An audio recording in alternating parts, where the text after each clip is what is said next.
നമസ്കാരം.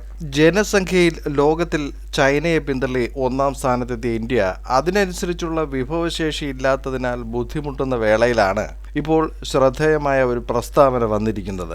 RSSന്റെ സർസംഘ് ചാലക് മോഹൻ ഭാഗവതിന്റെ ഈ പ്രസ്താവനകൾ പുതിയൊരു ചർച്ചയ്ക്ക് വഴി തുറന്നിരിക്കുകയാണ്. മോഹൻ ഭാഗവത് പറഞ്ഞ കാര്യങ്ങൾ ഒന്ന് നോക്കാം. രാജ്യത്തിന്റെ ജനസംഖ്യാ വളർച്ച 3% വേണമെന്നും 2.1% താഴെ പോയാൽ സമൂഹം നശിക്കും. കുടുംബം എന്നത് സമൂഹത്തിന്റെ അടിസ്ഥാന യൂണിറ്റാണ്. അതിന്റെ നിലനിൽപ്പിന് ജനസംഖ്യ വളരണം. രാജ്യത്തിന്റെ ജനസംഖ്യ കുറയുന്നത് ആശങ്കാജനകമാണ്. 1998-2002 കാലത്ത് രൂപീകരിച്ച ഇന്ത്യയുടെ ജനസംഖ്യാ നയത്തിൽ വളർച്ച 2.1% കുറയരുതെന്ന് നിഷ്കർഷിച്ചിരുന്നു. അതിൽ താഴെ പോയാൽ സമൂഹം സ്വയം നശിക്കും. മറ്റൊരു പ്രതിസന്ധി നേരിടാതെ തന്നെ മനുഷ്യ സമൂഹം ഭൂമിയിൽ നിന്ന് അപ്രത്യക്ഷമാകും. ജനസംഖ്യ കുറഞ്ഞ പല സമൂഹങ്ങളും ഭാഷകളും ഇതിനോടകം തന്നെ ഇല്ലാതായി കഴിഞ്ഞു. ജനസംഖ്യാ ശാസ്ത്രപ്രകാരം സമൂഹം നിലനിൽക്കണമെങ്കിൽ 2% കൂടുതലാകണം.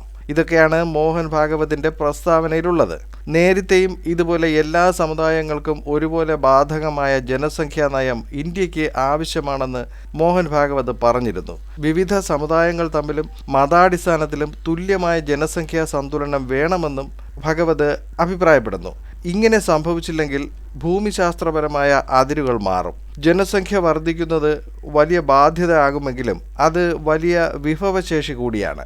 അതിനെ ഫലപ്രദമായി പ്രയോജനപ്പെടുത്തണം. 50 വർഷം കഴിഞ്ഞാൽ നമ്മുടെ രാജ്യത്തിന് എത്ര ജനങ്ങളെ തീറ്റിപ്പോറ്റാൻ കഴിയുമെന്ന് ആലോചിക്കണമെന്നും ഭഗവത് പ്രസ്താവിച്ചു. ഭഗവതിന്റെ പുതിയ പ്രസ്താവനകളുടെ രാഷ്ട്രീയ സാഹചര്യവും ശ്രദ്ധിക്കേണ്ടതാണ്. കഴിഞ്ഞ നാളുകളിൽ ആന്ധ്രാപ്രദേശ് മുഖ്യമന്ത്രി ചന്ദ്രബാബു നായിഡു ഒരു നയം പ്രഖ്യാപിച്ചിരുന്നു. അതായത് കൂടുതൽ കുട്ടികൾ ഉണ്ടാകുന്ന കുടുംബങ്ങൾക്ക് പ്രത്യേക ആനുകൂല്യം നൽകുവാനുള്ള നിയമം കൊണ്ടുവരുമെന്നായിരുന്നു ചന്ദ്രബാബു നായിഡുവിന്റെ പ്രസ്താവന.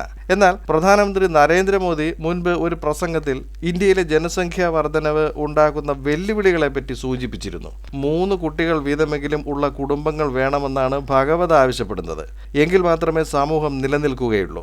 ആന്ധ്ര മുഖ്യമന്ത്രി ചന്ദ്രബാബു നായിഡു കഴിഞ്ഞ ഒക്ടോബറിലാണ് കൂടുതൽ കുട്ടികളുടെ ആവശ്യകതയെപ്പറ്റി സൂചിപ്പിച്ചത്. തദ്ദേശ ഭരണ സ്ഥാപനങ്ങളിലെ തിരഞ്ഞെടുപ്പിൽ മത്സരിക്കുന്ന സ്ഥാനാർത്ഥികൾക്ക് 2-ൽ കൂടുതൽ കുട്ടികൾ ഉണ്ടായിരിക്കുന്ന തരത്തിൽ നിയമം കൊണ്ടുവരും എന്നായിരുന്നു നായിഡുവിന്റെ പ്രസ്താവന. ഇതിന് കാരണമായി വിദേശ രാജ്യങ്ങളുടെ അവസ്ഥയാണ് നായിഡു ചൂണ്ടിക്കാട്ടിയത്. അതായത് ജപ്പാൻ, ചൈന, പല യൂറോപ്യൻ രാജ്യങ്ങൾ എന്നിവിടങ്ങളിൽ വൃദ്ധജനങ്ങളുടെ എണ്ണം കൂടുകയാണ്. യുവജനതയുടെ എണ്ണം ഗണ്യമായി കുറഞ്ഞു. ഇതോടെ ആ രാജ്യങ്ങളിലെ ഉൽപാദന മേഖലയിൽ പ്രതിസന്ധി ഉടലെടുത്തു. ഇത് അവരുടെ സാമ്പത്തിക നിലയെയും ബാധിച്ചു. ഇനി ഇതിന്റെ മറ്റൊരു രാഷ്ട്രീയ വശം നോക്കിയാൽ കഴിഞ്ഞ കുറേ നാളുകളായി RSSും NDAയും തമ്മിൽ അത്ര സ്വരച്ചേർച്ചയിൽ അല്ലെന്ന കാര്യം പരസ്യമാണ്. RSSന്റെ പിന്തുണയില്ലാതെ തന്നെ ഒറ്റയ്ക്ക് മുന്നോട്ട് പോകുവാൻ NDAക്ക് സാധിക്കും എന്ന് അധ്യക്ഷൻ JP നഡ്ഡ ഒരു അഭിമുഖത്തിൽ പറഞ്ഞതും വലിയ കോളിളക്കമുണ്ടാക്കിയിരുന്നു. ഇന്ത്യയിലെ ജനസംഖ്യാ വർധനവ് കൊണ്ടുണ്ടാകുന്ന പ്രശ്നങ്ങളെ അഭിമുഖീകരിക്കുവാനും പുതിയ ജനസംഖ്യാ നിയന്ത്രണ നിയമങ്ങൾ രൂപീകരിക്കുവാനുമായി കേന്ദ്ര സർക്കാർ ആലോചന നടത്തുന്ന വേളയിലാണ് അതിന് വിരുദ്ധമായി RSS സർസംഘ് ചാലകിന്റെ പ്രസ്താവന വന്നിരിക്കുന്നത്.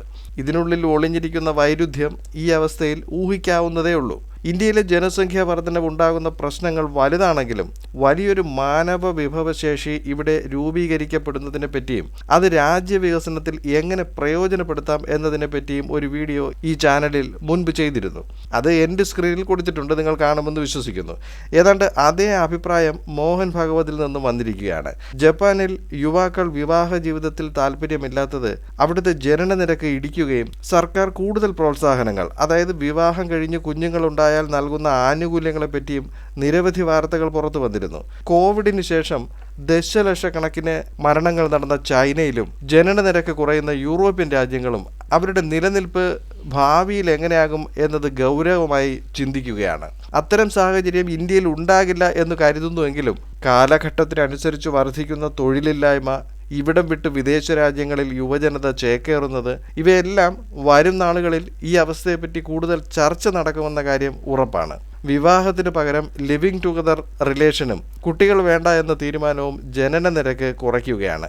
ഈ വർഷം കേരളത്തിലെ കാര്യം തന്നെ എടുത്താൽ പുതിയ അധ്യയന വർഷത്തിൽ സ്കൂളുകളിൽ ചേർന്ന കുട്ടികളുടെ എണ്ണത്തിൽ 10,000ങ്ങളുടെ കുറവാണ് രേഖപ്പെടുത്തിയത്. അത് ഓരോ വർഷവും കൂടി വരികയാണ്. ഉത്പാദന മേഖലയിൽ വിദഗ്ധരായ തൊഴിലാളികളില്ലെങ്കിൽ അത് രാജ്യത്തിന്റെ സമ്പദ്ഘടനയിലും പ്രത്യാഘാതം സൃഷ്ടിക്കും. കേരളം വൃദ്ധസദനമായി മാറുന്നു എന്ന സാഹചര്യത്തെപ്പറ്റി നിരവധി വീഡിയോകൾ പുറത്തു വന്നുകൊണ്ടിരിക്കുകയാണ്. ഇപ്പോൾ 70 കഴിഞ്ഞവർക്ക് പ്രത്യേക വയോജനക്ഷേമ നയവും സർക്കാർ പ്രഖ്യാപിച്ചിരിക്കുകയാണ്.